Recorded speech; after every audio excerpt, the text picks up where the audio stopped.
Mic off.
All right, hello and welcome to another Front Porch Gamer podcast. My name is Wild Mike, and with me, as always, is my co-host Revert of Cloud. How are you, sir?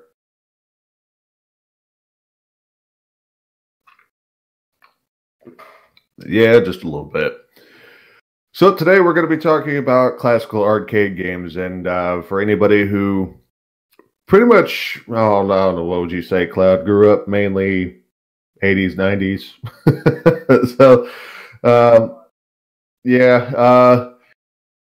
So like, I remember arcade cabinets. I remember they showed up in places. I mean, not just like the kid zones at malls. They also were in various places like activity centers, like your local. Ooh, I hear a echo. But I remember they also showed up in various activity centers like the bowling alleys and the even your like in the front of your local grocery stores like Walmart and a couple of other locations that would actually I would assume purchase or rent cabinets that they would put in the front of your store where your parents just love walking past because you would see it. You're just like, oh, I want to play. I want to play. And, you know,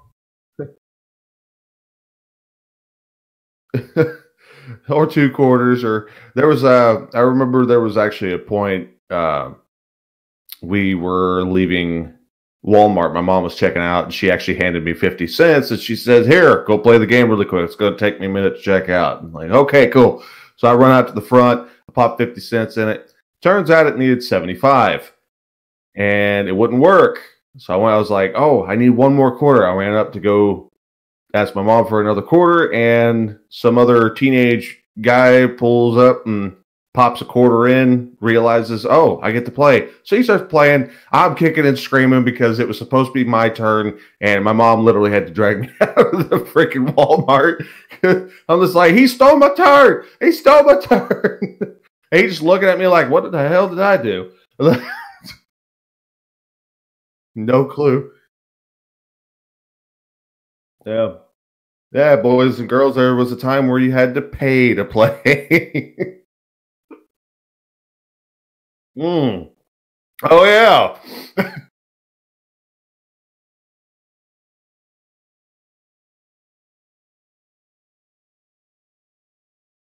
Oh, yeah. Yeah, it's interesting. I've actually been to a few places here lately. Like we got a local skate rink here that actually has a kid zone where they can do like crane machines and stuff, and they actually have cards that the rink provides that you can actually go to a machine. You swipe the card. Obviously, if you've never been there before, the balance will be zero. Well, you can actually swipe your credit or debit card and purchase a certain amount of money to put on that card, and then you just walk around and do the various machines like the claw machines, candy machines. They even actually still have some arcade games. Now, it's actually interesting how far arcade games has actually come along. Uh-oh.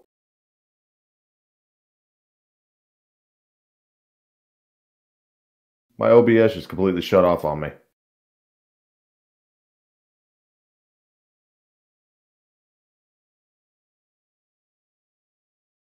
That just happened. I don't. Wow. I don't know what just happened there, but that just happened.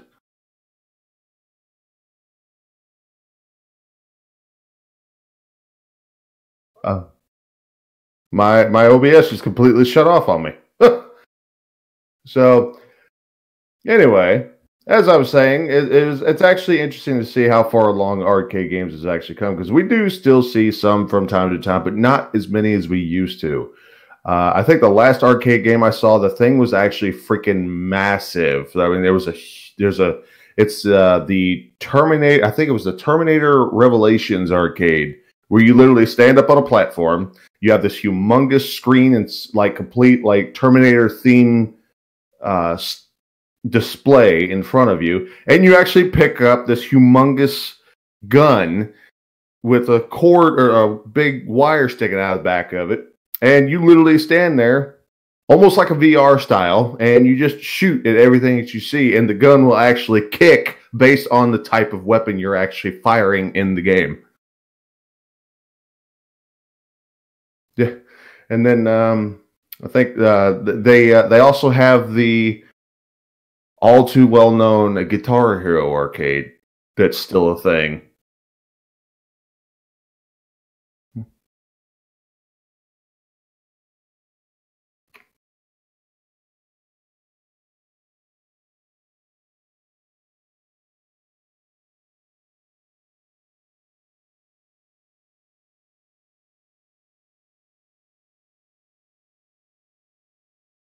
Oh yeah. Yeah. I've tried that before. It did. I think I was like, oh, what was I like? 13, 14. We actually, I'm not really sure why, but I remember we went to on a field trip to um, Silver Dollar City in Branson, Missouri, which is a heck of a drive where I'm from. And I remember for some reason on the way back, we actually swung through a city called Springfield, and there is a huge mall down there called Battlefield Mall.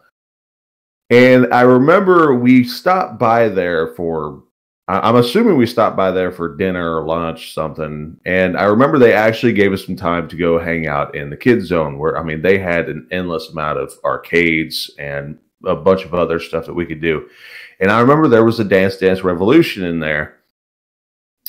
I actually put money in that damn thing out of those, the little bit of money that my mom gave me. And I remember like all the kids that I was there with were all looking at me like, "Oh, you gonna do that? You gonna do it?" And I literally had a whole crowd surrounding me, and I literally got it started. And I remember like the first two arrows on the screen came up, and I tried to get it. I missed them both, and I'm like, "Yeah, no, I can't do this." I stepped off, and somebody else jumped up there and did it for me. Like, nope, I'm not doing this.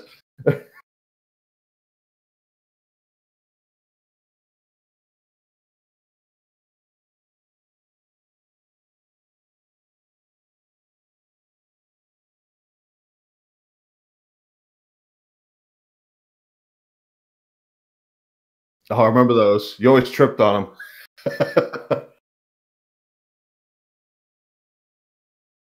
Mm-mm.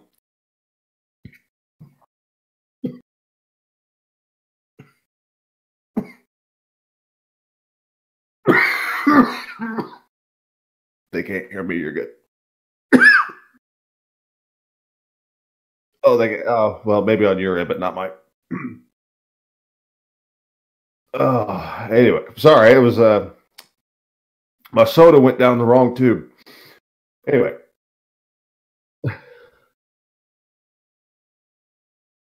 as you were saying,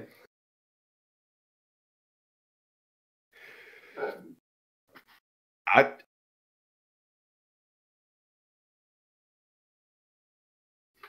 oh, okay, yeah, yeah, yeah, yeah, yeah, yeah,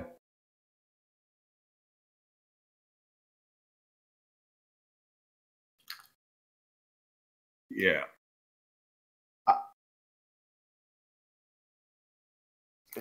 One of my other favorite ones that you could find at almost every, like, there always seemed to be one at like every bowling alley or every restaurant that had was Ninja Turtles.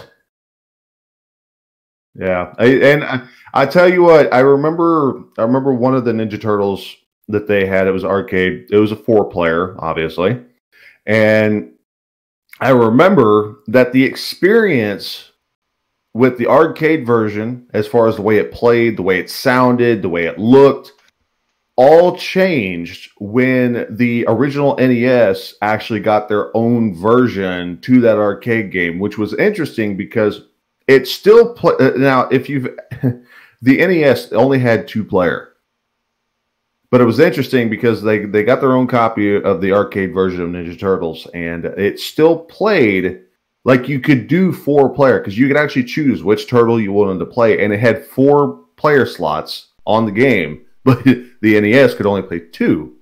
But I remember the experience was a lot different. The gameplay felt a little different.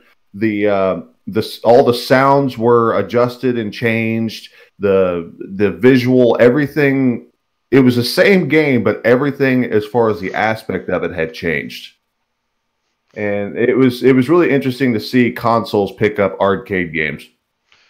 Yeah.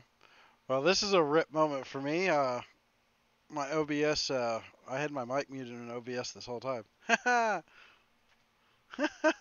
Rip. Done that before. 15 minutes worth. Hmm. Well. But no, we're just having all kinds of. We're definitely prepared for today. Let me tell Oh you. yeah. We are so prepared and on it today.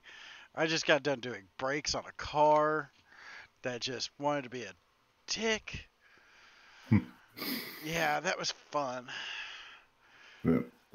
Hey, you remember those? Remember those arcade games where it was a lot like the original Street Fighters? Like, I'm not talking like the one with like Hadouken, Ryu and Ken. I'm talking about the actual like Street Fighter where you actually had the guys who were you would literally walk down the street and then you'd have like swarm of like, I guess back then you would actually consider them as gang members. They would come at you and you'd have to fight them, and they would have like little health bars and you had to beat them all back and just kind of work your way through the cities. Yep, I do. Yeah, I remember there were so many different versions of that. Like there were so many games that had that same exact play style that came out during that time. And I remember all different. I remember some of them you could. It was literally you kept playing it on the ground. You could just punch and kick, and then there were some of them where you could actually jump and do aerial punches and kicks. Like every one of them, they had the same concepts, but they had different play styles, and I actually enjoyed those. And there was like a bunch of them. Like Spider-Man had a play style like that. I remember. Cloud, I don't remember if you remember a game called Spider-Man Maximum Carnage. It was an arcade style, but the Sega Genesis actually picked up a console version for it. And it played just like that. You had the side scroll, you had enemies coming at you, you had to beat them all back, and you could play as him and Venom, and the main boss was actually Carnage. I don't particularly remember that one, but there was a lot of arcade games back in the day. Very much so, and of course we all remember famous games like Asteroid. Yeah, Pac-Man, Dig Dug, Pole Position. The pole position could kiss my ass. Dig Dug was my nemesis. Well, let's not forget the more famous arcade games of all time. I mean, we got a lot of classical that literally go way back. Where it was literally, you got games like Galaga. There's just a whole lot. But whenever you think arcade games, a lot of people usually think of the two most famous rivals of its time, and that was Street Fighter, like the actual Street Fighter, and Mortal Kombat.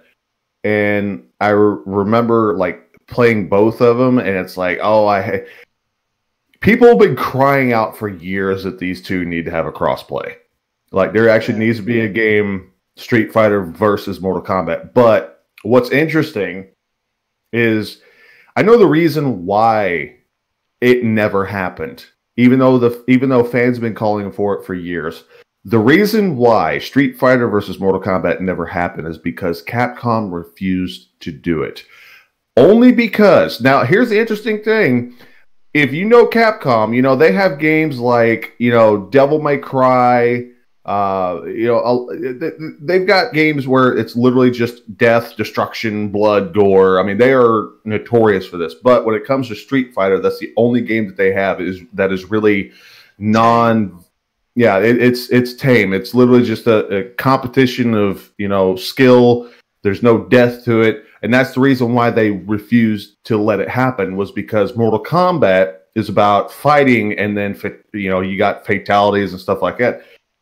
Street Fighter doesn't have that, and that's the only reason why it's never happened, because Capcom doesn't want to change what Street Fighter is about. Right. So, it was... don't be doing that now. Shit. We still got a ways to go. Oh, I know. Oh, wow. You want to talk about tired? You're more tired than I am.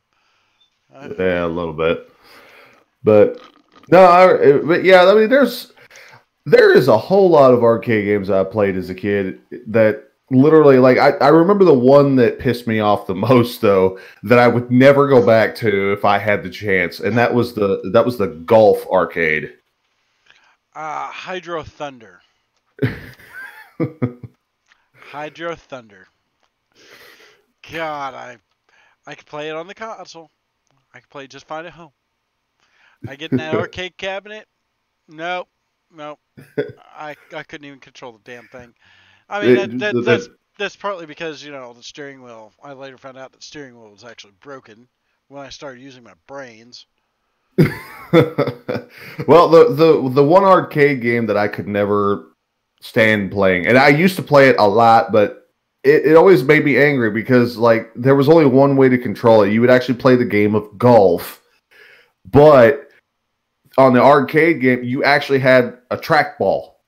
Yeah. That was shaped like a golf ball. Like, you literally that was your full control. Like, you had to roll back a little bit to draw your swing, and then you rolled it really fast forward to swing at the ball and hopefully hit it. And then you would actually move the trackball while it's in the air, trying to get the ball to travel in the direction that you want it to go. And I sucked at it. Like, the concept was easy enough, but just trying to move that trackball, because it would fight against you sometimes. It was just annoying. But I would definitely have to say the driving games, though, like what you were saying. Yeah. Especially the ones that actually had the where the steering wheel would fight against you based on the track. Mm-hmm. Yeah, like, you would literally hear that thing like smacking the steering wheel inside because it's like constantly shifting back and forth. And then you could even actually have a stick shift on your right side. Yeah, I remember those. And they were pain in the ass. They were bullshit. They really were. They were always broken. Yeah, you could never win because it seemed like that they always started you off at the very back of the line. And it seemed like it take forever to get to the front. So yeah, there was some that were very well made, and then there were others that were just complete bullshit. Let's see. You gotta quit doing that, man. I'm sorry. I haven't had enough coffee yet. There was one. It was after the craze of Fast and the Furious came out. The Tokyo Drift Racing one that's still around today, surprisingly.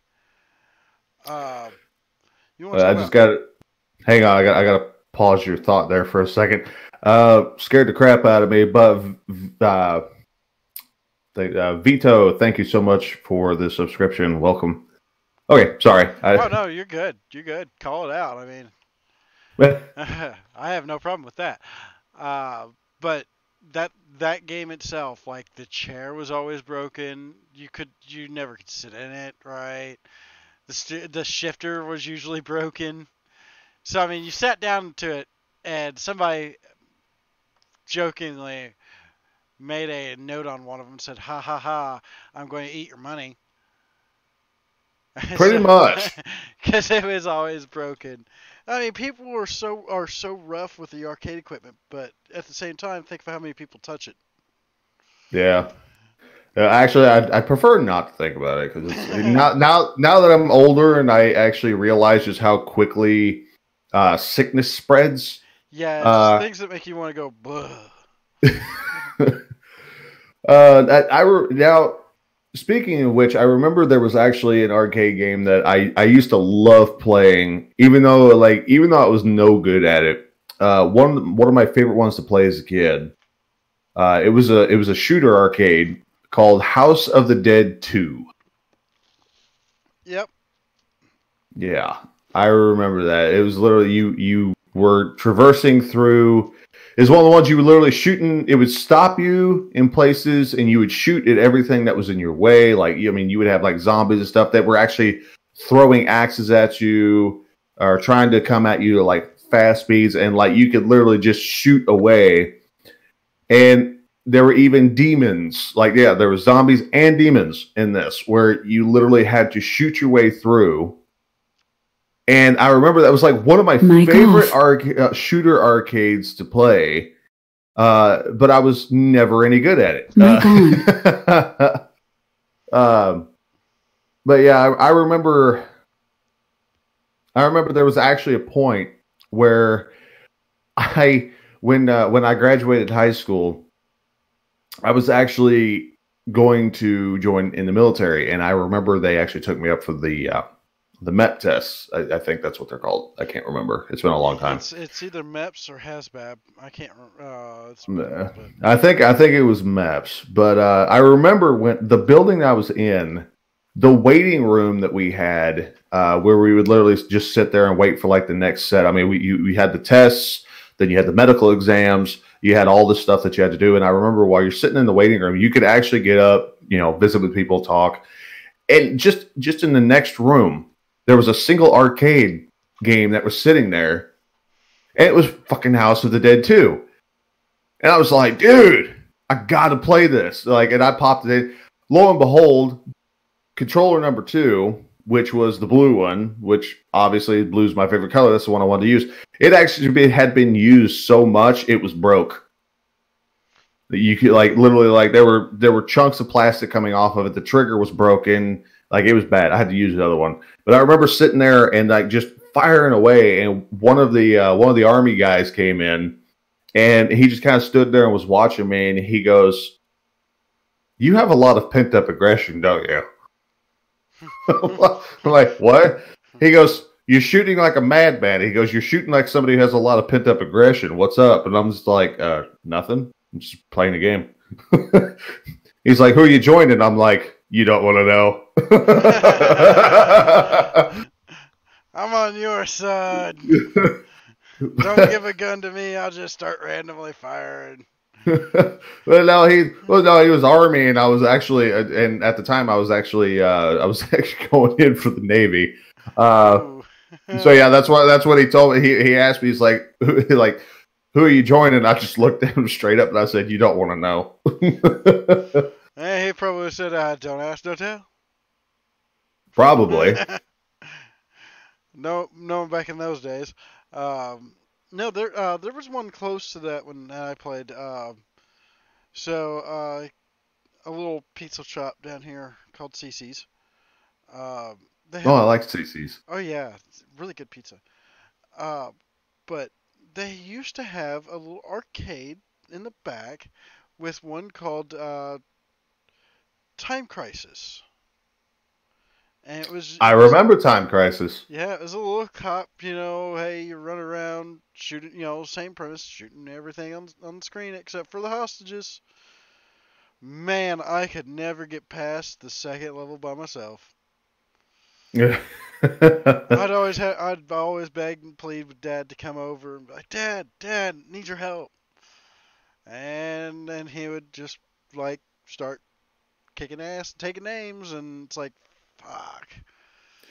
Yeah, I remember games like that where you literally the camera in the game would literally move from location to location, and these guys would pop up. They would jump out from behind obstacles or something to surprise you, and they start shooting at you. You literally had to shoot them immediately, or otherwise you would take damage. But I also remember that because of that, you're literally your trigger fingers itching because something's going to jump out at you. And what I used to hate about those games is that not only would the bad guys jump out at you, but the freaking hostages would just jump out of nowhere. They're just like, "Don't shoot me," and you're just like, "Oh, fuck!" Done shot you in the head twice. Why'd you jump out? Just stay behind there. Yeah, that's what used to always get me at those games. That's why I would always lose, because they would jump out. It would scare me. I was just like, oh, damn it. What's really funny is I really didn't understand that type of game until I got heavily into working on computers and a little bit of programming, and I understood how the light gun worked and how it all worked together. And then, yeah, I'm not allowed to touch another one ever again, evidently, according to my dad. When you beat the top score times 5 on the same arcade cabinet you went to for years, and it's like, well, how'd you learn all that? What? And it's like, just reading. There's that little flash right before something pops out that you actually have to be looking for. You can actually tell what it's going to be, if it's going to be a hostage or a enemy, because it's putting up the 2D sprite as quickly as possible and then taking it away. It's kind of cool. You just got to understand how it actually works, and yeah. Huh. Yeah, the coding for those games are super simple. Like the light gun literally doesn't really do much. It's actually just like the movement and all that really doesn't help you.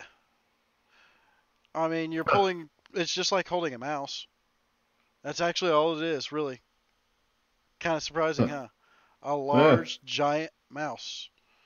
And the laser is literally like one that you would find in your mouse today. Interesting. Yeah.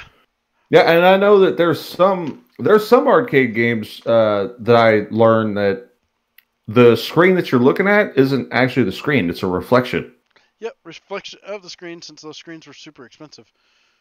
Yeah. They didn't want people like busting the cabinet open and like getting all pissed off, because a lot of times you saw arcade machines and cabinets, you saw them in areas where like it was designated a family area, but yet they sold beer and alcohol next to it. Oh So yeah. people would get drunk, and I've seen a couple arcade cabinets smash in my day. Yeah, because that's always the rational thing to do. you're getting drunk and you're getting drunk playing an arcade game, and the first thing pops in your mind is taking the beer mug and smacking it through the screen of the arcade cabinet. Yeah. This fucking thing is cheating. Bam. By the way, you want to talk about how expensive those things are? Oh, I can imagine. Like a used arcade cabinet today costs around $1,200 to $1,300. Think of what it was back when we were growing up. Oh, I'd say probably a lot more. And a lot of most people don't know this. Like you see a lot of like the card machines for, like what you were talking about at the beginning.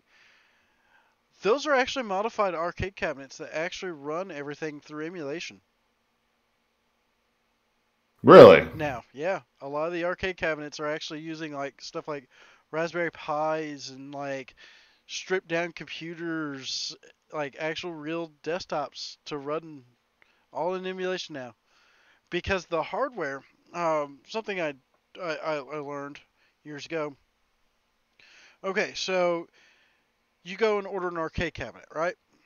A lot of Mm-hmm. the branding and stuff on the front and side of it is put in later, after you decide what game is going to be in there, right?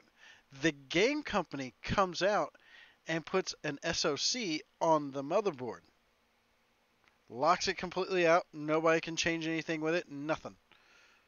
And now that cabinet is now dedicated just to that game.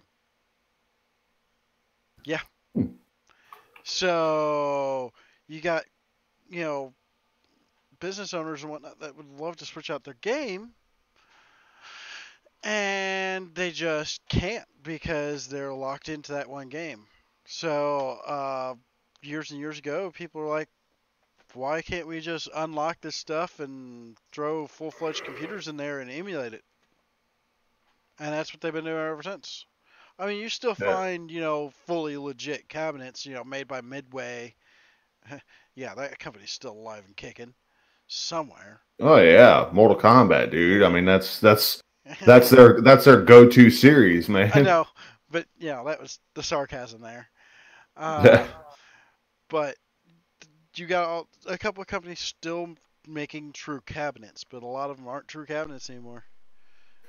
Yeah, I remember watching some of those old uh, restoration shows that they've got, and I remember they actually did an episode of a guy who wanted a like an actual classic arcade cabinet, completely redone, rebuilt, and I'm talking like the actual one where it's literally you open it up and there's this huge Why? computer, Yeah. this huge motherboard sitting inside the cabinet and a screen. That's it. Yep. And I remember they pulled it out, and there was so much dust and webbing and everything that was all caked up on this board. They literally had to go through, because of how old it was and how much gunk was on it. They literally had to go through and try to find each individual part that was on this motherboard and look up old gaming companies to see if they had any regulars that were like still accessible. And they were actually able to rebuild it, which was really cool to see them do. Like, they completely replaced everything on this motherboard and they got it running. And it was really neat to see how the insides of a cabinet works. And you would actually be it's actually interesting to see. You see this humongous cabinet, Yep. but if you actually opened it, about 90% of that cabinet is empty. Yep. That's actually protection. So that way you can't get in and tamper with the actual components. Just like there's a little thing you probably didn't know about that quarter slot. That quarter slot actually has a razor blade in it. Really? Yeah, so what people would do is they would attach a string or a fishing line Oh, yeah. to the quarter, right? And they would send it through, right? Pull it back out, send it back through. Well, there's a small little razor blade that it's designed just to cut string and wire in the inside of it, so that way you lose your quarter. I mean, can't play for free. Yeah. I remember watching it. It's actually interesting. Jane had actually just mentioned, or Rascal just mentioned that in chat the moment you were talking about it. Yeah.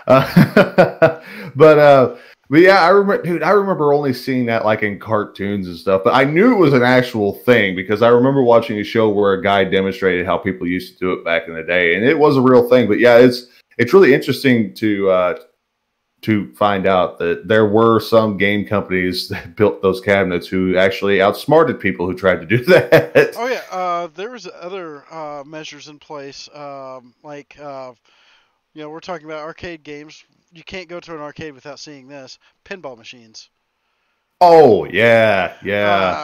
Pinball machines had a foil lining around them to prevent people from like creating ESD and like shorting out the scoreboard and like making bajillion score and whatnot. Let's see, they also had little the bearings were actually weighted, and the board could actually tell if it was a true bearing or not, because as soon as it hit the flippers, if it didn't bounce right, it would actually lock up the game. Kind of interesting. There was all kinds of anti-cheat systems made just in the arcade that most people wouldn't think of it today, are actually still in place today, just in our in electronic form.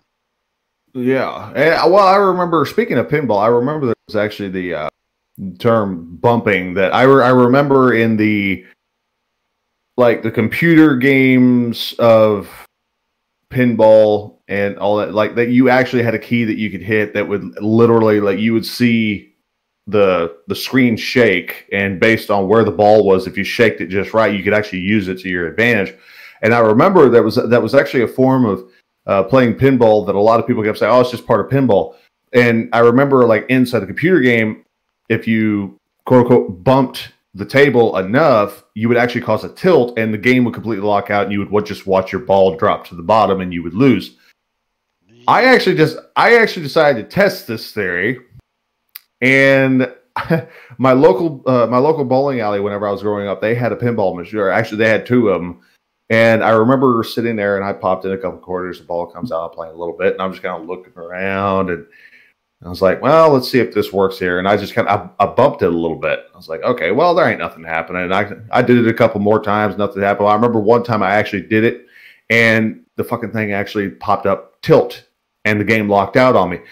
Then the owner comes walking up.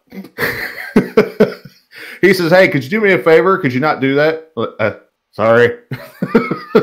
So yeah. I was starting to think it wasn't like an actual like physical thing that you could do, but apparently if you rock those things just enough, the game actually senses it and it will lock it out. Oh yeah, and there's different tones too. If you listen very carefully, a lot of people that dealt in arcades could actually tell what was going on with machines just by listening. Now, you're talking in an arcade. How can you pay attention to one machine just listening? Well, it's a little bit more difficult than that. It deals with the higher pitches and whatnot, but if you've ever noticed, like when you did that, it actually gave off a high-pitched sound. And that let the owner know that, hey, somebody's tampering with the machine. Oh, speaking of, did you know some of those cabinets actually had an anti-theft alarm? Yep. Yeah, I actually watched a teenager get taken out in handcuffs before because he actually tried to crack into the coin slot. Yep. And it actually set off an alarm because he actually almost got into it, but the cabinet I guess has a switch, and I guess he tripped that switch. Well, all of a sudden you had this high pitch alarm go off. Next thing you know, here comes the owner of the arcade come walking in, holds him there. Cops come in, they arrest him, they walk him out, and later on I found out that it was the high pitch alarm that we had heard, because I mean it was screeching, high pitch. And it's like, oh my God, what is that? And then it come to find out it's because that kid tried to steal the coins out of it and the alarm went off. I mean, the sad thing is, I miss arcades. They were fun. Yeah. You know. But you remember Q*bert? Yeah, I remember Q*bert. My first smartphone had Q*bert on it. What are you talking about? No, I'm talking like the original Q*bert, like actual. Oh man, I miss Q*bert. I think I have the remastered Q*bert or whatever it was that came out on PS4. They actually let it go for free 1 month. I think I put it in my library, but I never downloaded it. Here's a couple of classical ones that I'm sure a few people probably remember. We mentioned Asteroids before, and Pac-Man, Ms. Pac-Man, Centipede. I wonder how many people remember classic games, like one of my dad's personal favorite, believe it or not, that was actually also released on the Atari system, Space Invaders. Oh, gosh. That and the original Donkey Kong with Mario. Yeah. That game pissed me off. No. That was not just a piss off. That was you just lost like your lunch money for the week. Pissed off. I mean, it wasn't just that. I mean, you also mentioned games like Dig Dug, Pole Position, which, like I said, fuck Pole Position. Couldn't ever win Pole Position. Actually, I'm convinced some of those arcades you weren't meant to win. So am I. Pac-Man has actually just more recently been beaten because you get to I forgot what level it was. But the game just crashes because it does a buffer overflow and just completely just fails. It's kind of funny. Wow. Yeah. Frogger. Oh my God, Frogger. Frogger. Oh yeah.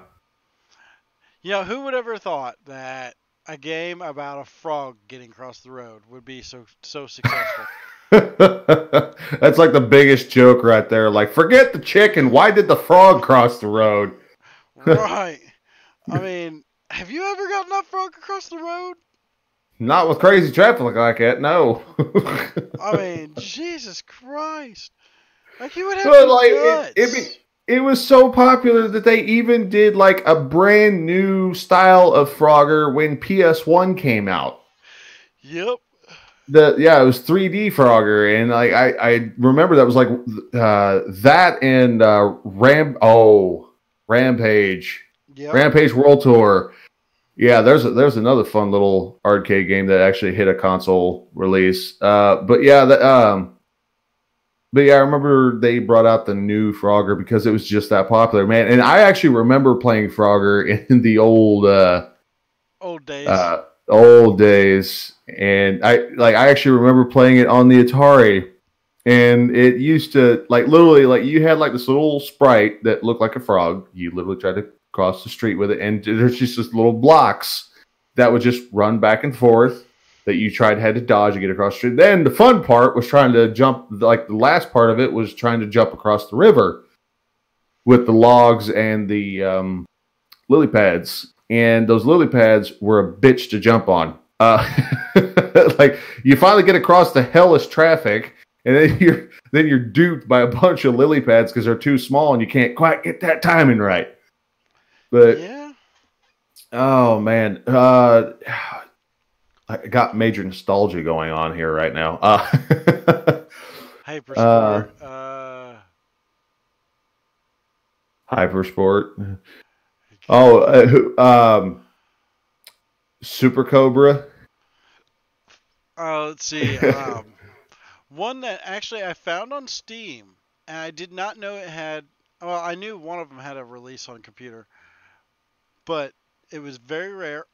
Army Men, the toys. Oh yeah. The green and tan, green versus tan kind of thing. Yeah. Yeah, they actually had an arcade cabinet. Nice. That was back in the day where G.I. Joe and Army Men were like Real really big. Now you can hardly, you can find them, but they're like red, green, blue, all colors, and it's not just green on tan. It's like, why was, I never understood that. Why'd they get rid of the tan versus green? Right, when that was the whole thing. That's pretty much all you needed. Let's see. Contra. If I'm not mistaken, Contra originally started on arcade cabinet. Contra. That name sounds familiar. It really does. Yeah. Yes, here it is. Right, actually, I'm looking at it right now. Contra, the classic game made famous by the NES and arcades. In Contra, you play soldiers and you have to shoot the aliens and crazy soldiers. With the name Grisor, Contra was born in 1987 in Japanese arcades. Yeah. Yeah, tell me I'm an oddball because I even remembered that. How about this? How about this one? I know a lot of people that played Double Dragon. I actually never played that one. Really? Yeah, I saw it. I saw an arcade cabinet of it, but never played it. Huh. Let's see. There was one called Sniper. That was a fun one because it was one of the ones with the really heavy, big gun, except for it was stationary. Like, you had to stand and look through the scope. The scope was basically your screen. Oh, yeah. And you had to pick all the bad guys off.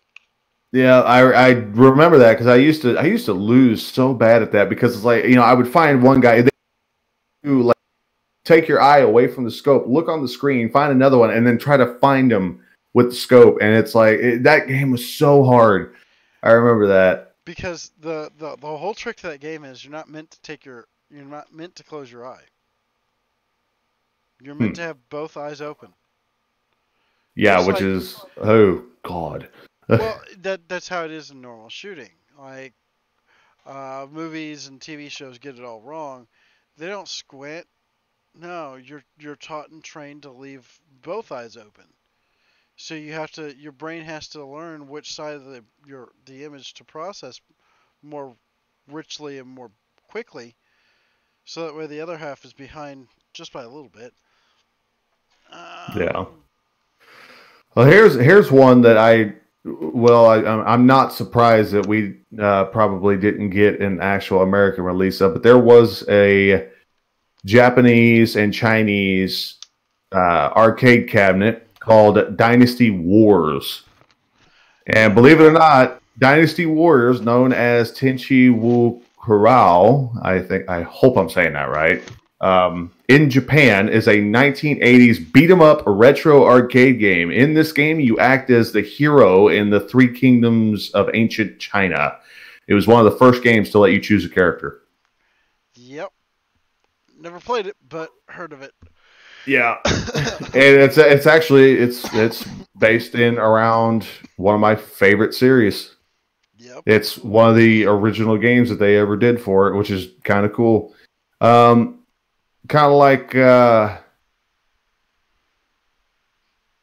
here's a couple of ones that were interesting.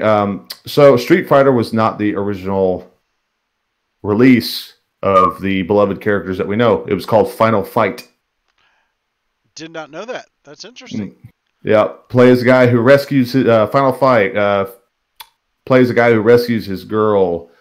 Story of Final Fight is mainly about the rescue of the mayor's daughter, and based on the look of the character, it looks like you're playing as somebody who would actually represent Ryu, but it's not Ryu.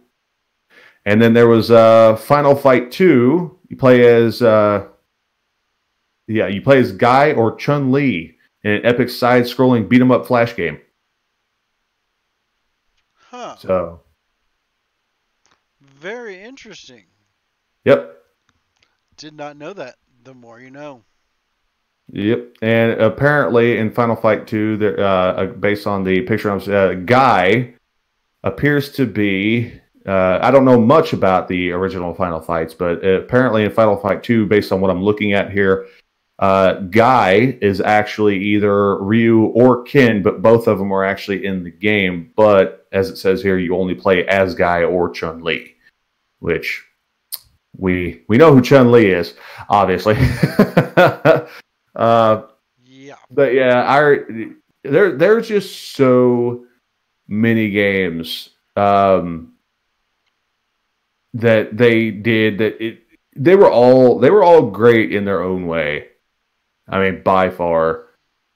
I would honestly have to say probably one of the most. I mean, we were talking about Pac-Man and how frustrating that game could be. I think the most frustrating arcade game that I ever played as a kid, Tetris. Let's see. Tetris was a bitch. Honestly. I could never. I would start out good. I would start out as a champ.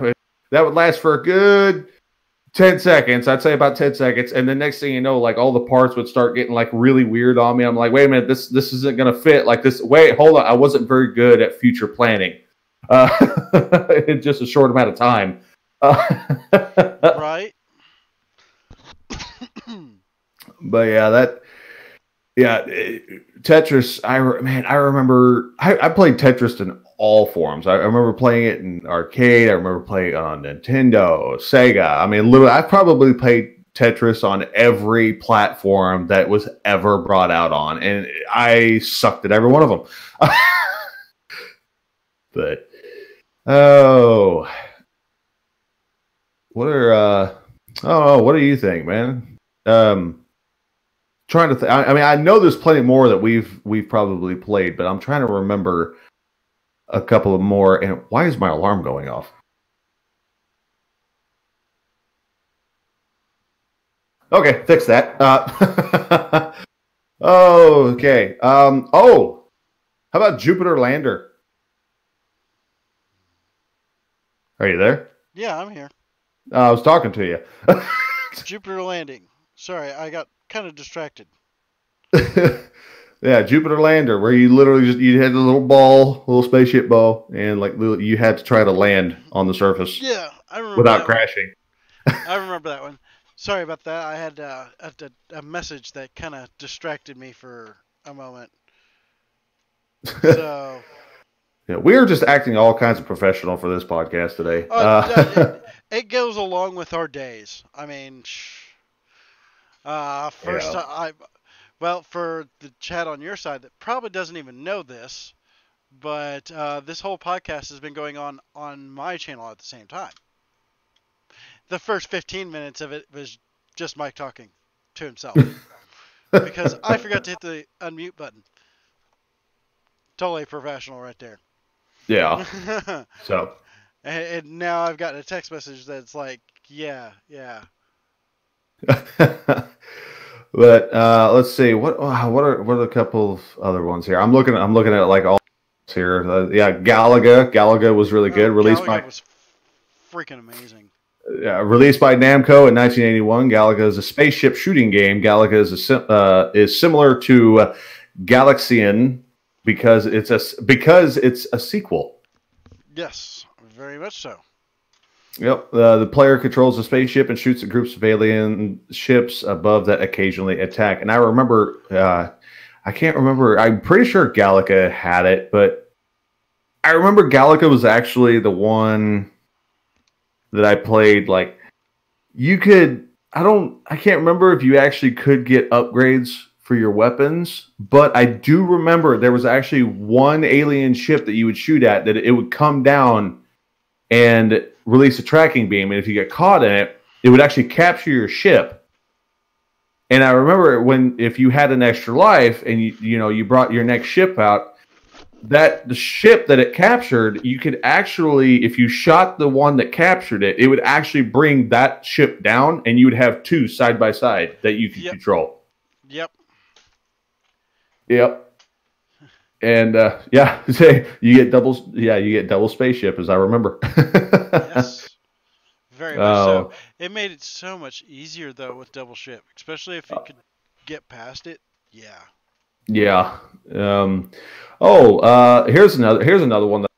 Missile Strike. Oh my god. Oh, now we're getting into like really classic. Missile Strike game where you have to protect your base from the asteroids by blowing them up with missiles or nukes, which is basically the same concept as the actual game Asteroids. Right. It was just a higher format and better looking graphics. Oh, yeah. And then, of course, another one here. Oh, shoot. Here's one that I completely forgot about. Red Plane. Actually, I never played that one.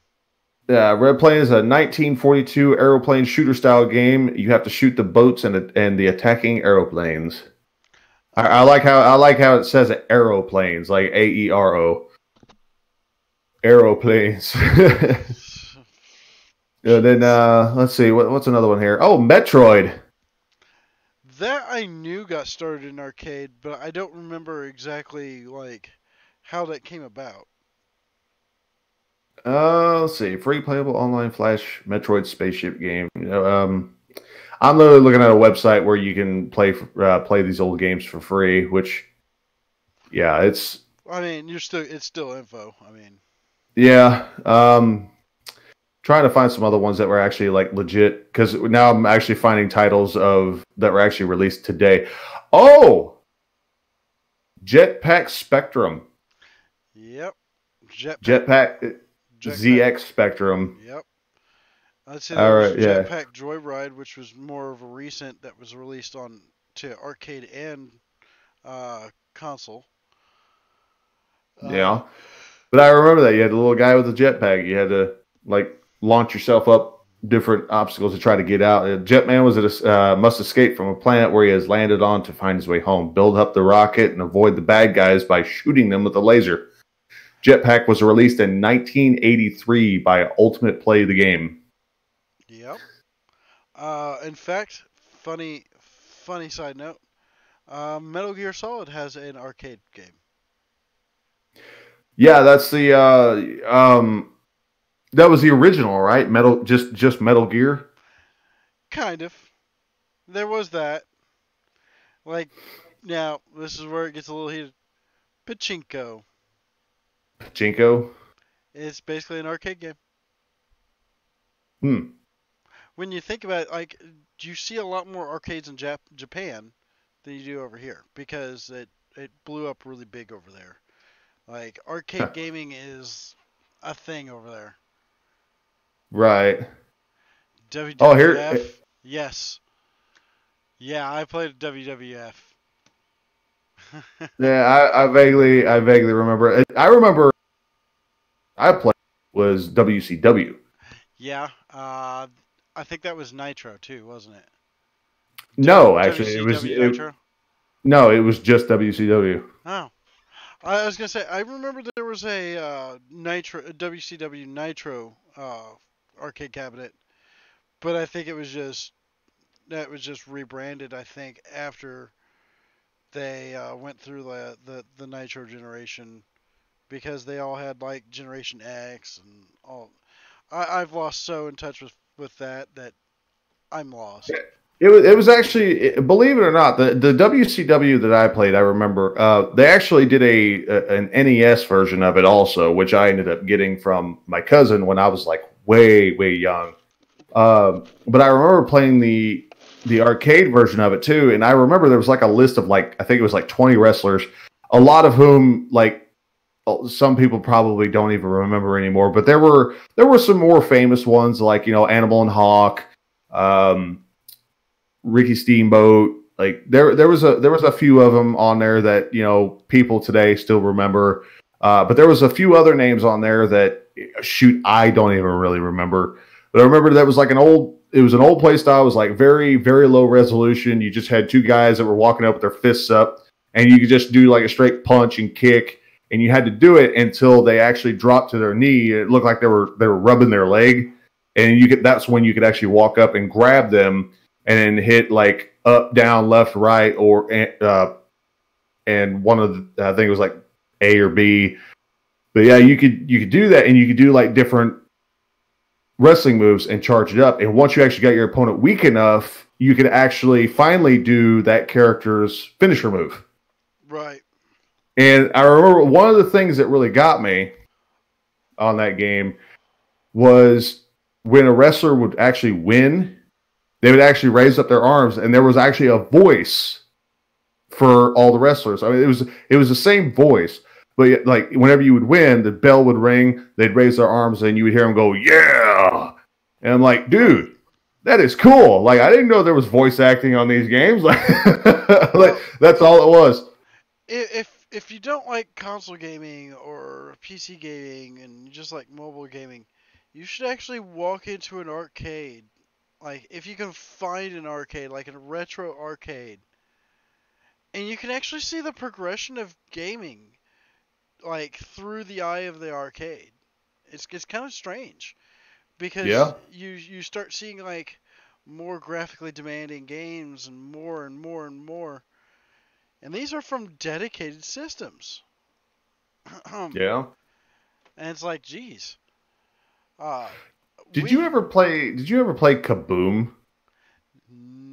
I think so. Like I said, there's too many arcade games in my day. Kaboom was a classic game that it was originally not original.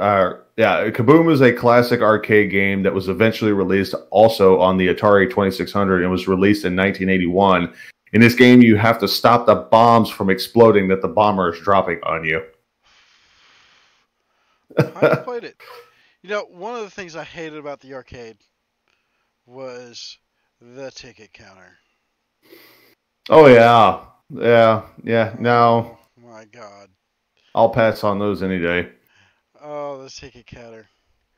You know, it's kind of funny seeing my little one go to places like Chuck E. Cheese and all that and getting everything on a card and wondering, where'd all the paper tickets go? Like, I still have so many paper tickets in a jar somewhere around here that are probably like old as shit. Yeah, I definitely am. Well, speaking of well-known arcade games, I wonder how many people actually remember this one, because not very many people remember it being an arcade game, but it was before it was released on, I think it was either NES or Super NES. Battletoads. Yes, Battletoads. Battletoads was so good. I remember it was so hard, but it was so good. It was basically like Battletoads kind of a kick-ass revamp of. They basically remind me of like a different version of Ninja Turtles, basically, because it was the same concept but with toads, and they were awesome. And but I mean, Battletoads was really, really good. I miss Battletoads. I miss the days of the arcade. I mean, it's kind of, it sounds kind of weird, the fact that you could do all this from home, but it was the experience of the arcade itself. I mean, a lot of younger kids don't know what that is. Yeah. And it's kind of sad because, you know, you actually had to, one, have enough money, and oh my God, if you took dollar bills, you were screwed. No, the dollar bill Yeah. machine was always out, always out. Yeah. Have to go around the corner to like the laundromat or the gas station, try to get change, and they're like, yeah, we know where you're going with that change. Yeah. Oh man. Funny thing is, we actually have a retro arcade here where I live, but it's in a bar. All the games are completely free.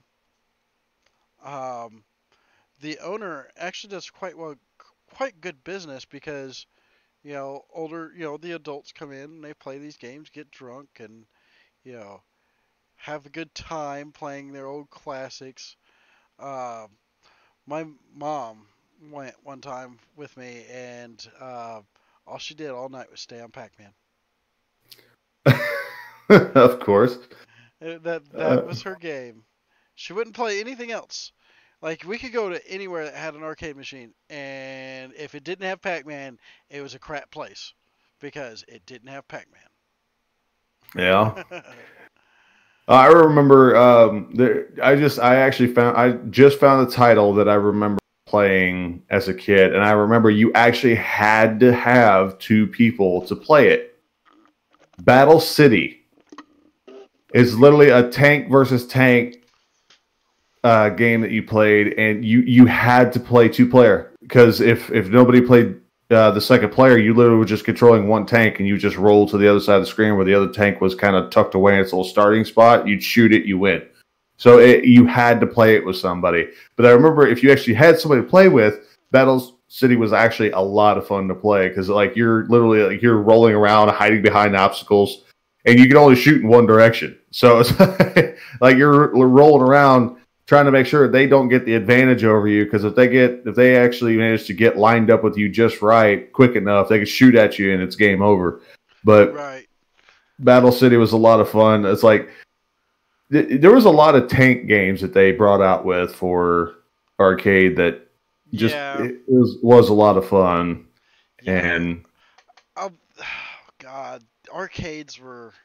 There's just so many really good arcade games that just. Now, here's a good question for you. Do you consider Skee-Ball an arcade game? Skee-Ball? Yeah. Well, I mean, yeah, because I mean, it's still the same basic concept. I mean, it's just a really long cabinet. It's the same. It's the same thing. You got to put money, a few balls, you throw them up there. It's just. I mean, yeah, it's not like it's not like a what's the word I'm looking for? It's not a digital play style. It's literally like it's a physical game that you play, but right. you still have to pay to play it. So like, yeah, I would consider it an arcade game. That's kind of funny. Well, the funny thing is you go look like in like some of the retro gaming forums and areas, and you got people talking about Skee-Ball, and everybody going, Skee-Ball's not an arcade game. It's like, then why do they always have it in the arcade for?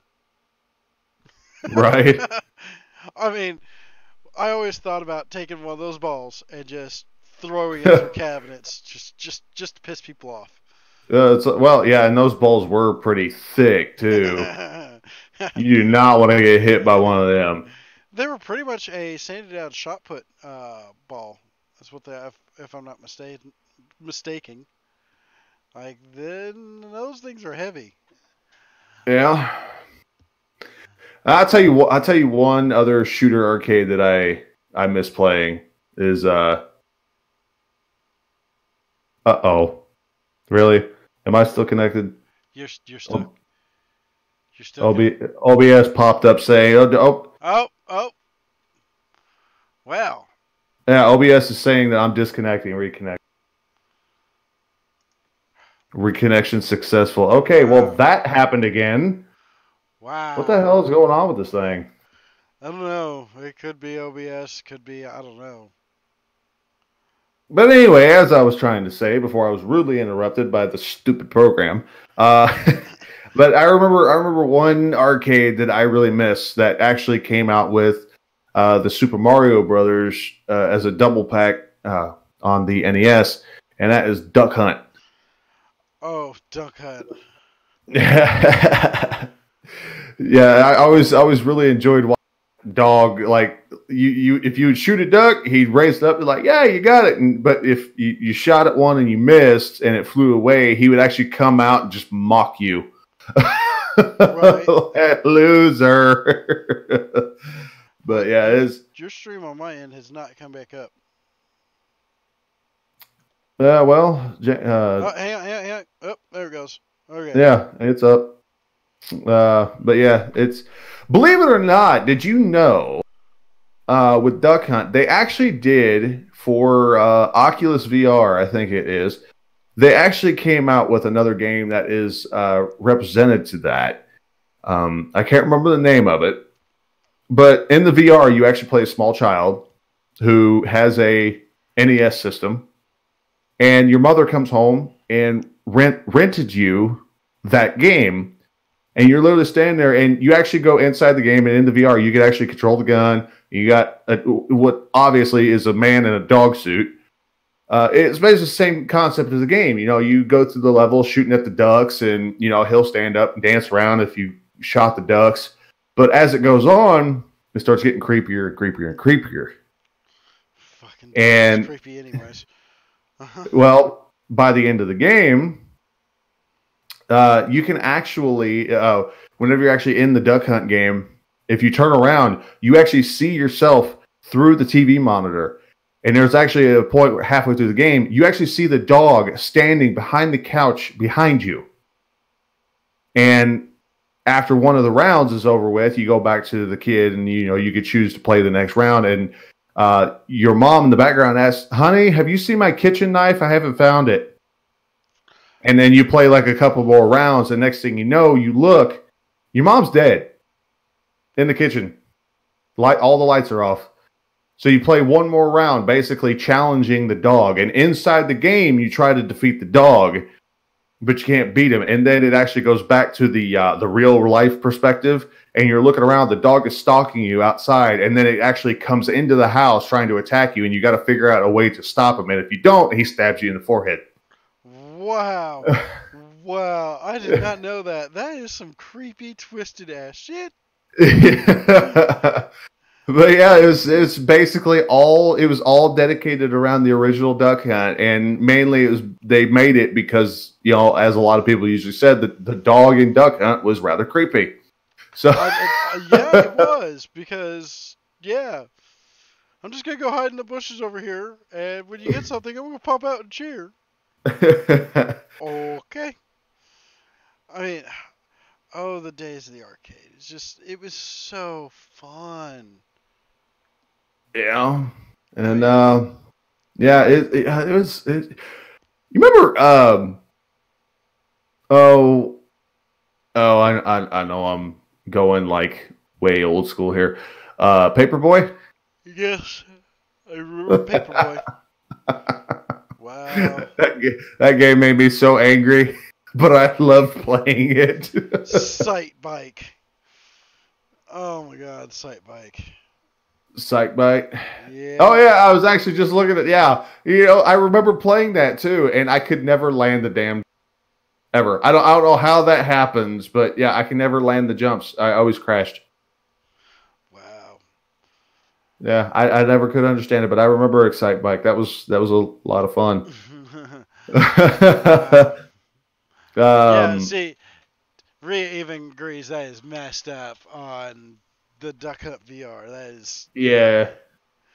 Yeah. But I remember, I was watching a video on that by a guy called Loki Games. he does a lot of VR stuff, and that was one of them that he did. And I was sitting there, I was watching. I'm like, what in the actual fuck is he playing? You know what's really sad is you go find a lot of these old cabinets that were in service for years, like on Craigslist and eBay that nobody wants, for such an astronomical price. It's like, this is his story right here. Like, yes, this person may have not played on it, but this is a dying tech and dying industry that, I won't say gaming, but arcade cabinet making is almost dead. Because, now it's a lot of quick, like, mobile type games. I don't know if you've seen a lot of those. Like Fruit Ninja. Oh, yeah. Like, the first time I walked into a more modern day arcade, I was like, what the crap is all this crap? Like, Yeah. where's the fighting games? Where's the, I'm going to be drunk and stupid and try to race games? By the way, we do not condone drinking and driving. No, by no means do we condone that. But yeah, I know what you're talking about. Like, yeah, I really wish like some game developers would come out with more like arcade style games like that instead of like these stupid games that make no sense that they're trying to pocket a lot of money on just to get a slight advantage above everybody else that also plays it. It's like, what's the point? Right. Like make a game that's fun. I mean, sure, if it's one of those games that it's like, okay, I'm not getting any revenue from pay to win systems or loot boxes or anything. Okay, if you have to charge somebody a couple of bucks to play your game, fine. If it's actually a good game, I'll pay the couple bucks to play it. If it has a good experience, and that's something that a lot of game developers just seem to have lost. Yeah, they go away from it. It's like, you don't understand. Like, there's plenty of people out there. I mean, even younger people today that would play games like this if given the chance. I mean, they may not understand it as well as we did, growing up, because they'll probably look at me like, "What is this? Why is this? Why is this so low res?"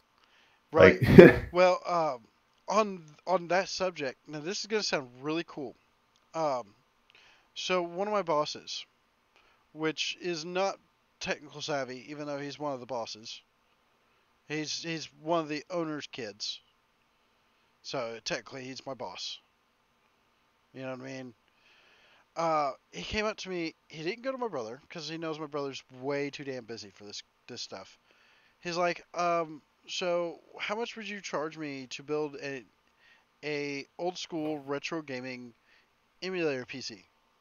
I was like, a couple $100. Doesn't need to be very powerful.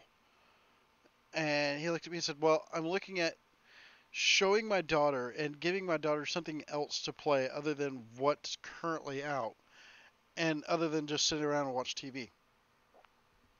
And I looked at him and said, you realize that she will grow up to be a awesome gamer then?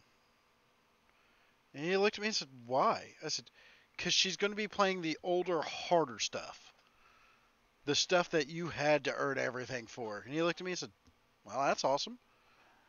But he's wanting like NES, Super NES. He's wanting arcades.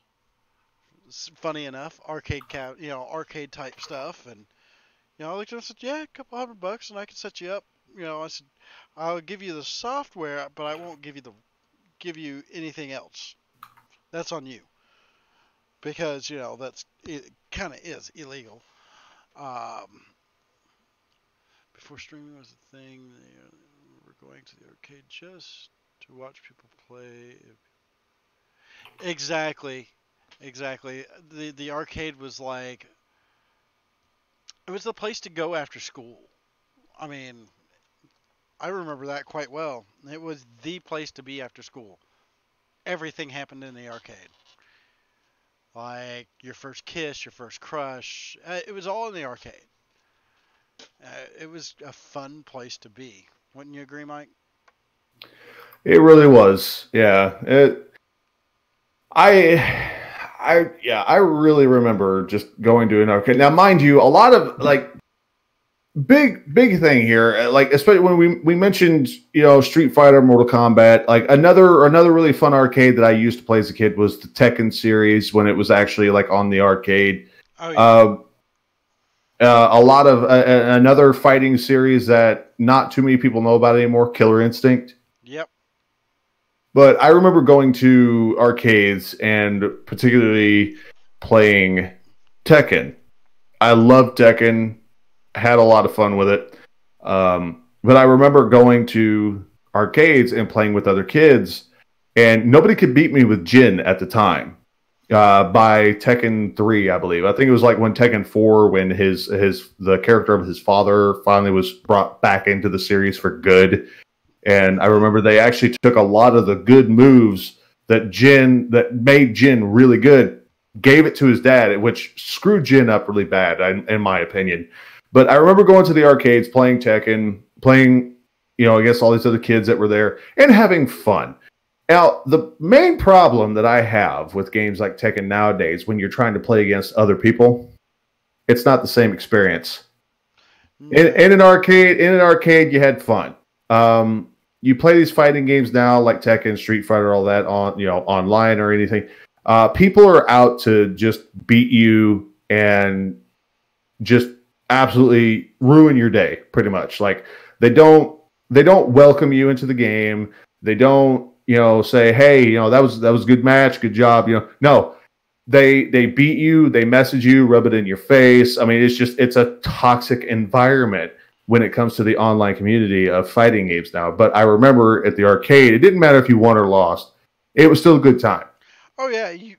That's because you were right there with that person, and like the whole social side of it kicks in and forces that other person to actually like be kind and courteous. And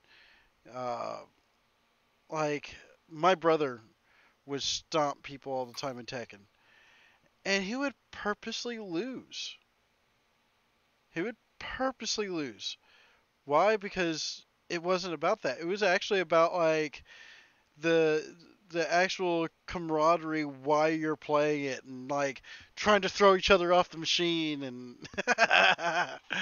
I'm pretty sure you remember that. Yeah.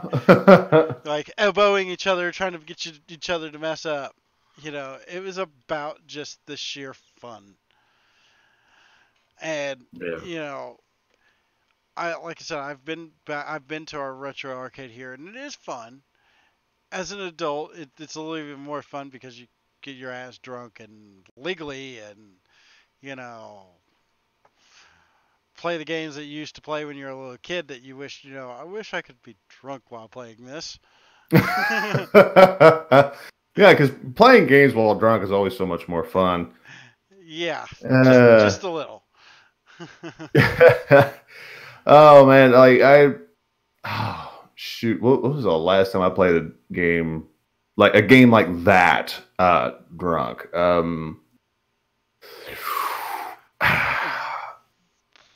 Tekken? Yeah. Maybe. Kind of like I feel like I'm stealing a quote from Shaun of the Dead.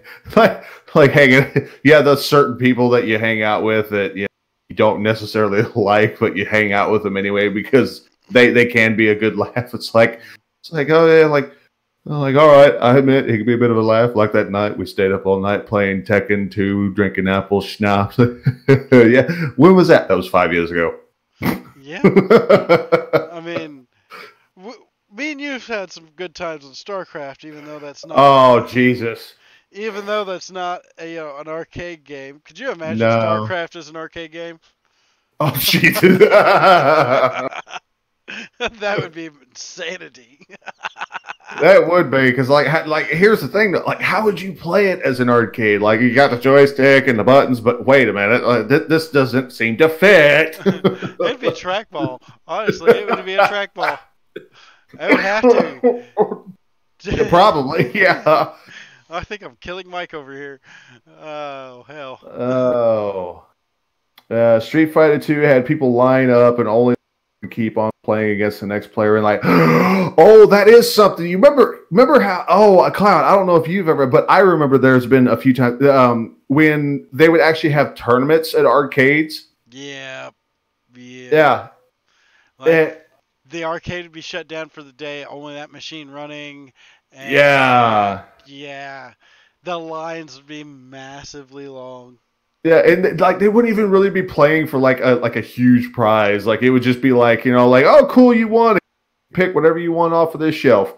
Like yeah. like every now and then, like, oh you won, congratulations. Here's $20. Have or $50. Have a blast, like yeah. Here's a free slice of pizza. And that's the other thing about the arcade that a lot of people may not remember is they actually had some of the best food. Like they had some of the best like snack food, like after school snack food. Slice of pizza was like $1.50 if I remember right. And like a soda was like damn near almost free. Because they wanted to keep you there, make sure you spent all your lunch money. Yeah. But hey, if you remember though, when it came to arcade, like when like you wanted to buy like a slice of pizza or something, it wasn't just like you didn't just get like a regular slice of pizza like you would from like Pizza Hut or something. No, they gave you a freaking slice of pizza, dude. Like yeah, it was massive.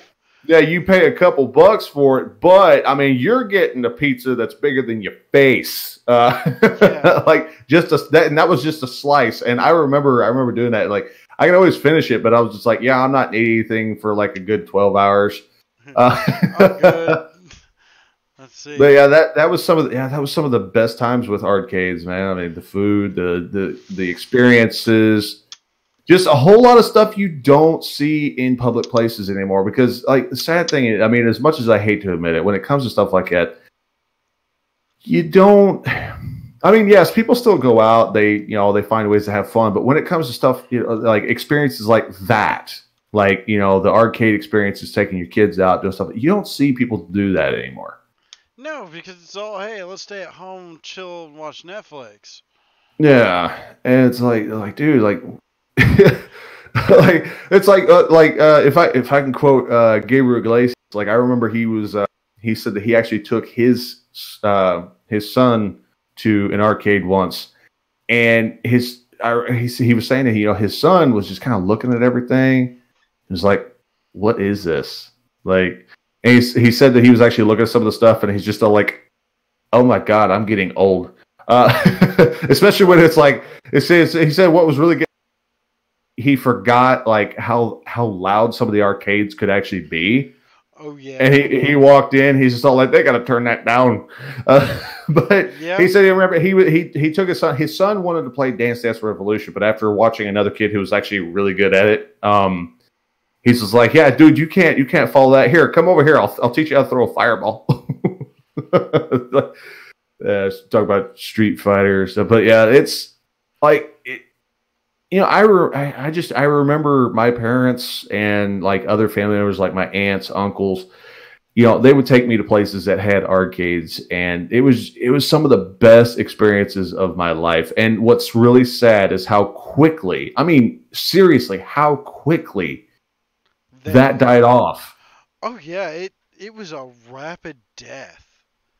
Like, if I'm not mistaken, it was right after the PlayStation 1 came out, and like almost all the arcades around me just shut down, just like in a span of 6 months. It was like, wow. Like, walk into Walmart and there's no, like, the Fun Center was gone for a glasses place.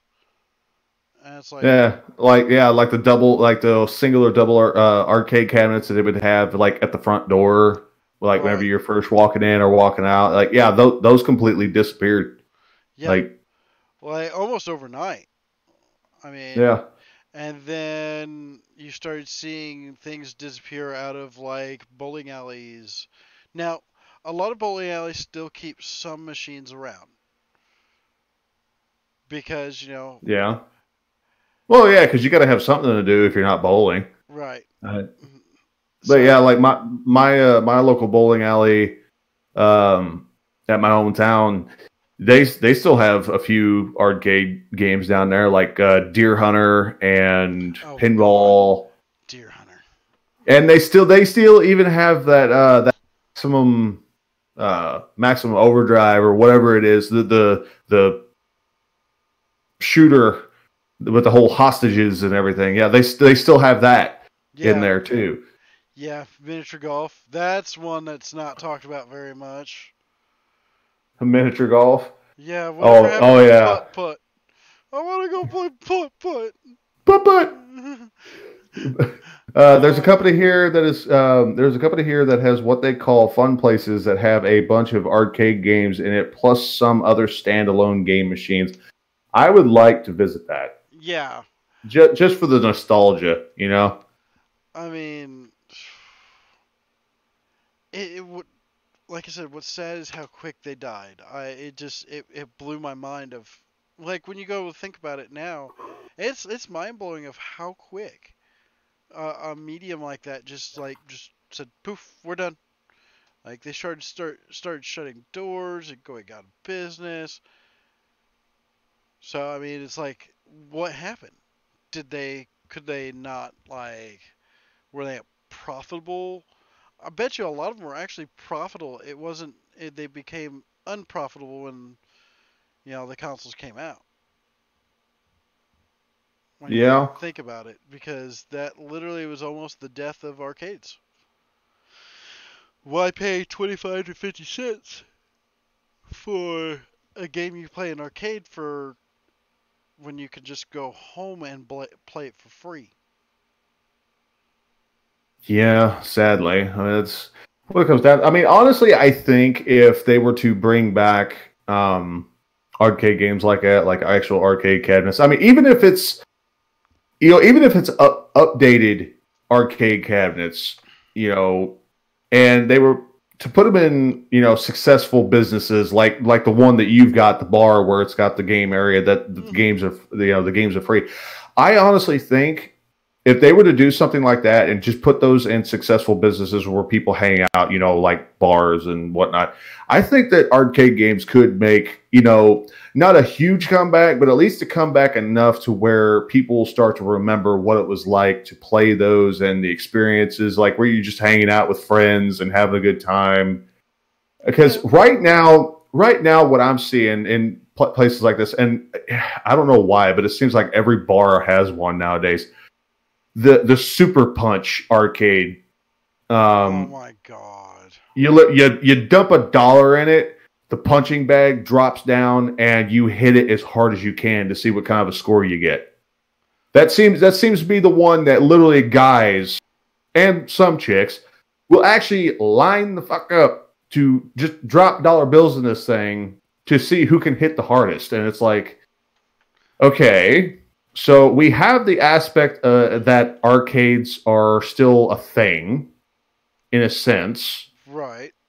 Just not the way we remember it. But I guarantee you, if they were to bring back some like digitally upgraded arcade cabinets that had some of these old classical games on them, I guarantee you these things would probably make a pretty good takeoff again if they were put in the right place. Right place at the right time with the right marketing. Right. And I really wish they would do that. I mean, granted, you can still go to a few places, and yes, there's some arcade games, but those are newer arcades. Those are the really big ones with like the big fancy gun controllers and whatnot. Right. Like you don't see any arcades anymore that actually have old classical games on them. You just see the newer, fancier ones that took a lot of work and technology to build.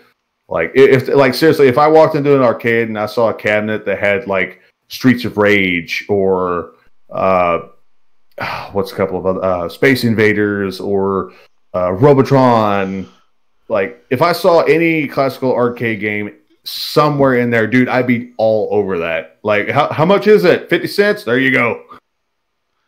But wow. Yeah, probably. Arcade probably boosted my immune system by touching all the joysticks. Yeah, probably.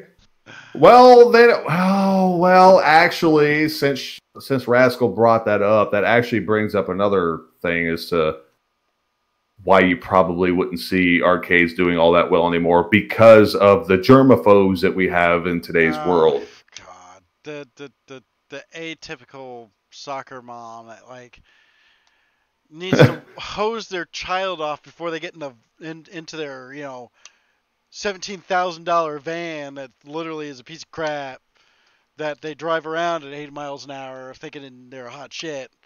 It's like, yeah, kids get dirty. They have germs. What are you gonna do about it? Right. Like, what are you gonna do about it? Well, that's actually another interesting point that she also just said. The arcades were, in fact, so much more than just a gaming center. Yeah. And they were places where you could go and have fun and have a good time as a kid. Yeah. I mean, it was actually really funny. I remember as a kid in arcade centers where you would see full-grown adults go in there and act like kids. I mean, yeah. So, like the biggest baddest adult walk in there and turn into like a fucking 10-year-old. Big 10-year-old, yeah. Like, oh, dude, it's Bomberman. Let's play. Yeah. It was always the best place to be. Yeah. Man. I just, it'd be really, yeah. I mean, there's, for something that only lasted for so long when, people like us were growing up. Obviously, they lasted a lot longer for those that came before us. Right. But we at least as kids actually had some memories of going into an arcade and having a lot of fun. But I mean, it was booming then too at the same time. Yeah, it really was. Yeah. So, like, I don't know if it was because the game industry had just like literally just started, or if it was the being at the right place. Like, because a lot of arcades were inside malls and inside, near laundromats and more family-oriented places. Like, our biggest one was right inside of our mall.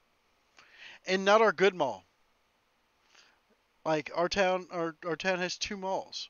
Not in our good mall. In our, like, I don't want to say crappy mall, but there were still a lot of things there. You know what I mean? And it was a lot of kid-focused stuff. So, right.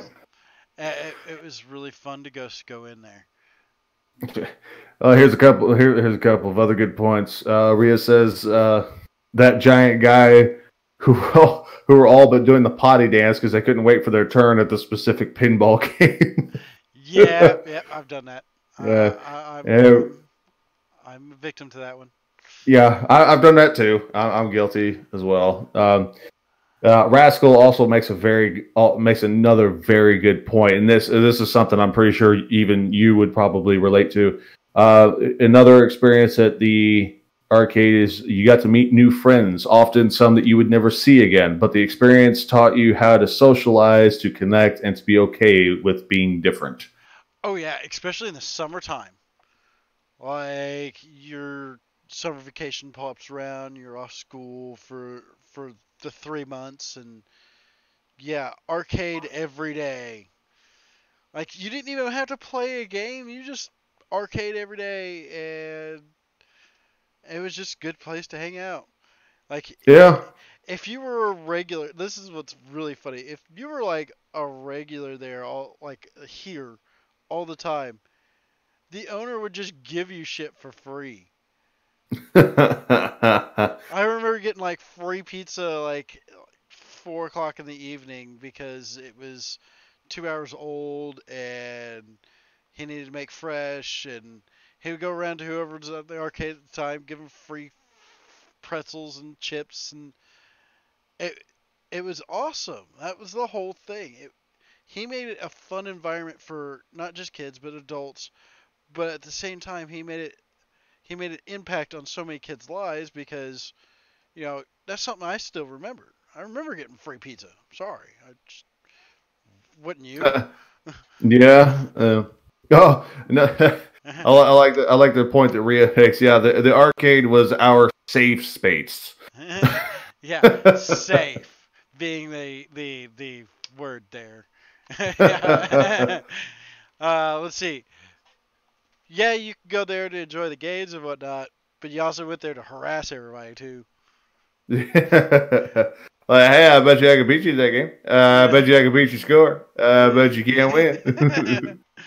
Oh, wait until you do that to an adult, and then get your ass whooped. And then they feel bad because they beat a little kid. And then they buy you something. It's like, I wasn't supposed to accept anything from strangers, but thank you. Oh, different times though. This is true. Different times. It's totally it's exactly what it is. Different times, back people weren't afraid of their neighbor. No. Like it wasn't. I mean, yeah, bad stuff still happened, but it wasn't like a common thing. You didn't always hear about it because yes, we hear about it all the time now, but that's because news media has gone completely crazy because they know it'll sell. But back then, I mean, yeah, bad stuff would happen, but you didn't hear about it all the time because in all honesty, whenever you actually look at it, you look at where all these bad things happen, they're all far, few, and in between. They do not happen that often. But back then, because of that, people could still go out and have fun. And shoot, look how many times. I mean, Cloud, I'm pretty sure even you're probably like me. You probably lost count of how many times where your parents were just like, you know what, just go have fun, just stay out of trouble. Yeah. They would turn you loose. Yep. And nowadays, if you did that with a kid now, go have fun, just stay out of trouble. And that kid wanders away from you, you're going to have every freaking person around you like, what are you doing? You can't do that. No, you're just asking for trouble now. Yeah. Because, I'm sorry, yes, my daughter may be 5, but I still look at the future and go, yeah, if I'm going to say that, she's like 10, I know she's not going to stay out of trouble. I know she's going to be doing something she shouldn't be doing. But here's the thing. She gets into trouble and they find out, oh, you weren't watching her in the place. Oh, guess what? You're going to jail. Yeah. It's like, well, like back when we were kids, your parents turned you loose. They weren't paying attention. You got into some shit and the owner would either grab a hold of you and tell your parents like, hey, is this your kid? But it wasn't like they weren't threatening your parents to call the cops because they weren't paying attention. No, they would tell your parents, this is what your kid just did. And then your parents would grab you, drag you outside, and then whip your ass. Or if the owners knew your last name. Oh, God. Go to the phone book. They'd look up your parents' names. Because that always happened to me. Yeah, and then the owner would call. And he'd hang up the phone, walk over to you. Your parents said to get home now. God, no! That bike ride home. you were already crying. And nobody touched you yet. Exactly. You were already bawling as you hit your street. I remember times like I actually remember there was an incident that occurred when I was younger. Like way younger. There was a gas station just up the street from where we used to live whenever I was I think it was like literally right before my sister was born or right after. But I was way young. And I remember there was a gas station just at the end of the street, which wasn't very far from the house we were living in, that had an arcade where it was literally like a little duck shooter. And I'm talking like an actual shooter. Like you actually had a little toy rifle and little ducks would go across the display, and you had to shoot these little pellets. And it would actually I wanted to play that like really bad. And one day I just wandered out of the house, didn't tell mom where I was going. No. I mean, I was little, like I didn't need to be out and about alone. I walked up the street, go to the gas station. There was a family. It was in a car. Saw me. I go inside. They send their elderly son in with me, and he's like, you want to play that game? And I'm like, yeah. Of course, the lady at the counter was standing right there watching. And he goes over, he pays for us both to play, and we're playing.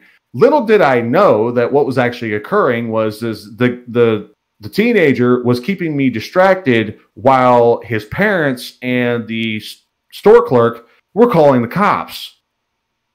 Next thing I know, I have two officers walk in. I don't even see the big guy walk up behind me, and his first reaction is he tries to pick me up. Now, what happens if you sneak up behind a kid and just pick him up? I start flipping the hell out. I started kicking and screaming. Come to find out, I actually accidentally kicked him in the nuts, but that's why he dropped me. But yeah, he dropped me. I go darting out the door, and I go around the corner. Mind you, I've got the second cop chasing me. He's in the street chasing after me. I see my mom walking up the sidewalk because apparently somebody recognized me and called my mom. So she come walking up. She sees me. I'm running from cops. I see one chasing after me. I see my mom, and I start screaming for my mom. I'm like, get these jackasses off of me. She comes up. They talk to me. They, tell me like, oh, look, we thought you were, or lost or, kidnapped or, whatever. Mom's freaking out. She didn't know where I was at. And she finally told me, she's like, look, she goes, if you just wanted to go up and play the damn game, she goes, you should have told me. She goes, I would have walked up here with you. But yeah, like back then, like you can't just wander away from your parents like that. But still, I mean, it was a lot of fun. The kid was actually really nice. They kept me safe, which was good. But I mean, back then it was a lot easier to do that. Now, if you had done that today, the cops would have been asking my mom, like, "What were you doing?" Yeah, where were you? Yeah, back then it was just all like, "This your kid? Yeah, is he okay? Yeah, okay. Keep an eye on him. Have a good day." Terminator 2 all over again. Have you seen Sean Connor? Oh, that's a good one. Wow. Yes, officer. Have I done something wrong? Have you seen this boy? Ah! Yeah. No, officer, I've not. I have not. No. I have no clue who you're talking about. Oh, you can turn into metal? Oh, well, that's cool. Yeah. I don't think that would phase any younger generations nowadays. Probably not. No, because if you look at it, well, actually, no, let's not get into that conversation. Kids with cell phones like, yeah, officer, what's up? Here, hang on. Let me record you. Oh, God. We got to stay away from that. Yeah, we got to stay away from that.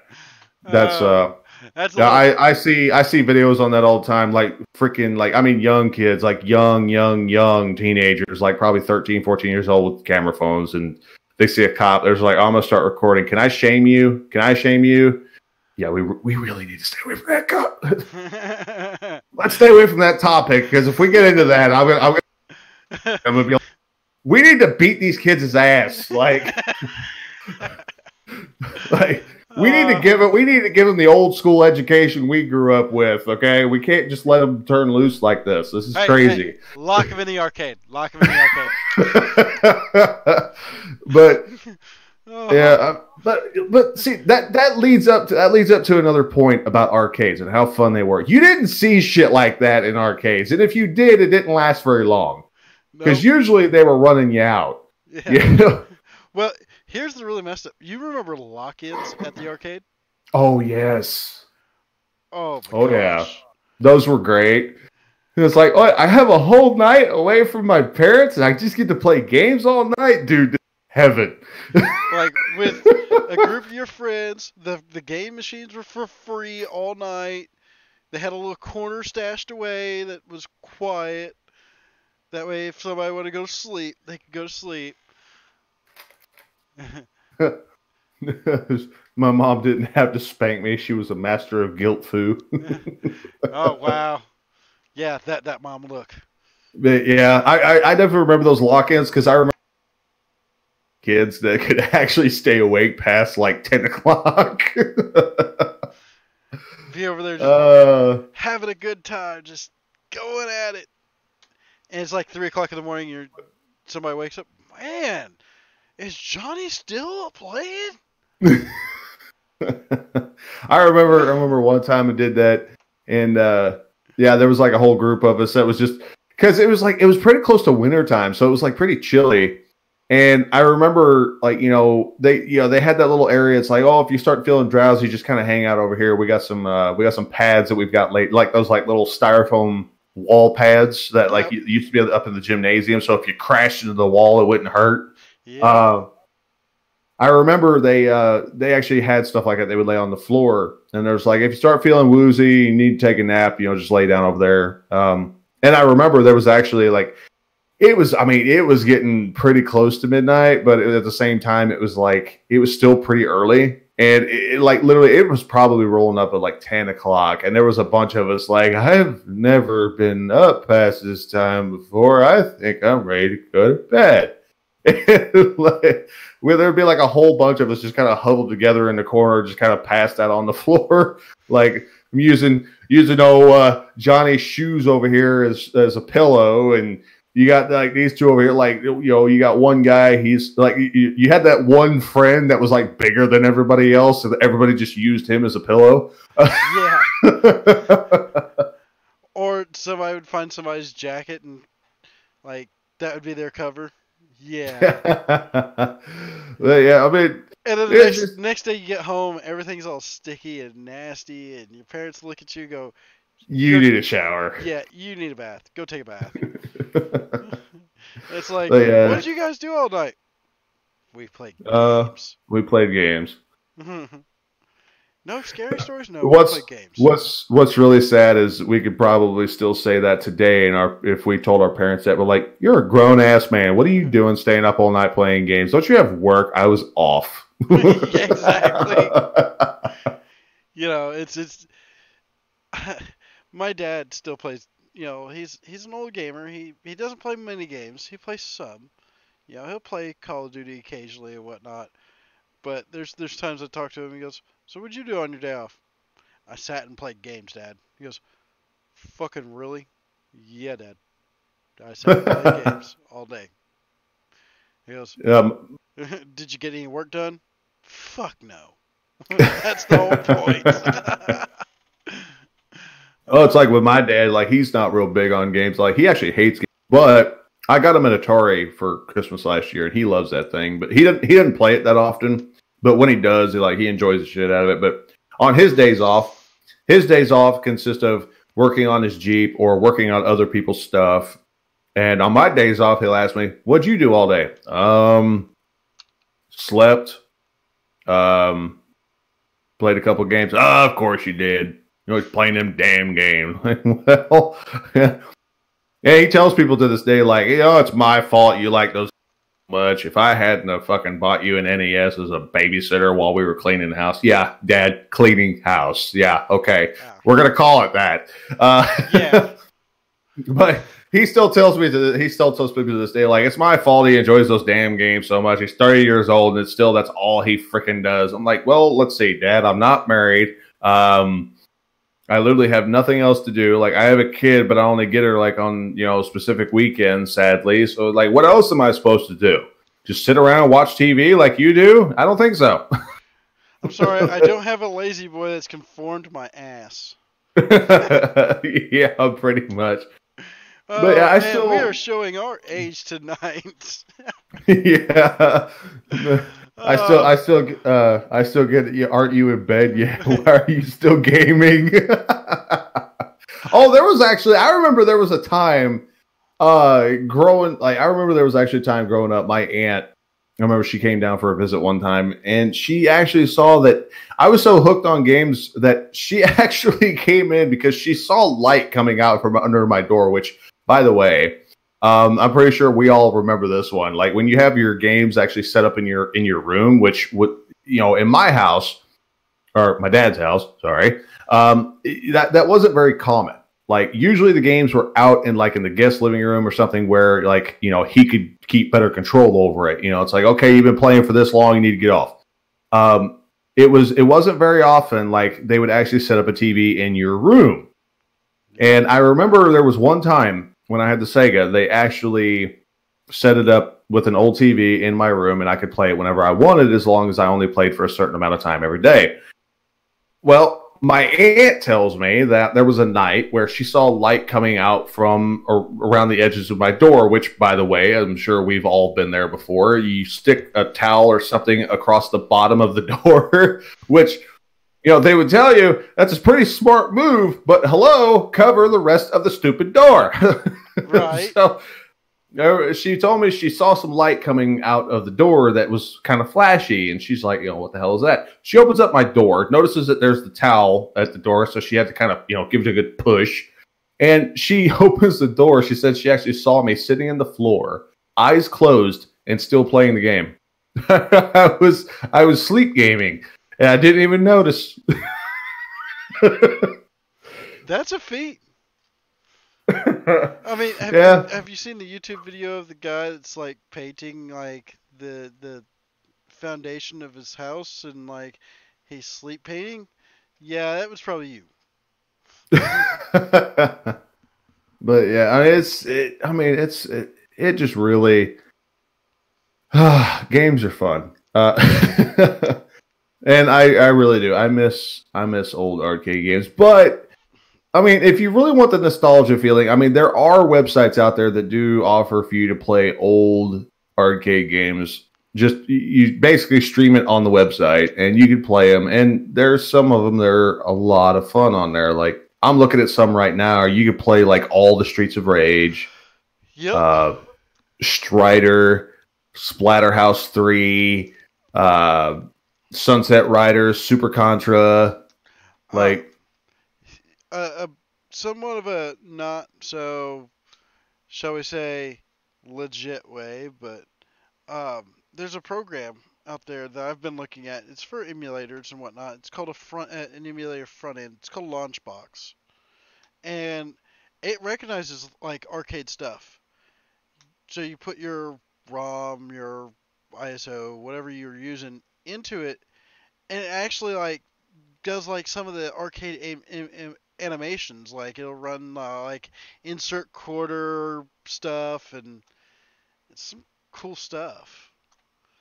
Just thinking how far we've came from actually having to insert quarters into a cabinet to I can play it on my computer whenever I want. Yeah, and that's pretty much what I'm looking at. I mean, there's just a long list of old arcade games that offer you to play. And there's a couple of them I'm actually really tempted to want to play. But yeah, but still, I mean, it doesn't really give you like the old feeling. No. Oh no. Of like being in an actual arcade. Like I'm 30 and like I sometimes I just kind of think back on like how much fun I had as a kid. In arcades in public places where you could actually meet a lot of people and have fun. And nowadays you can't do that. Like people don't want to mingle anymore. Like they don't want to hang out with random people and just have fun and like.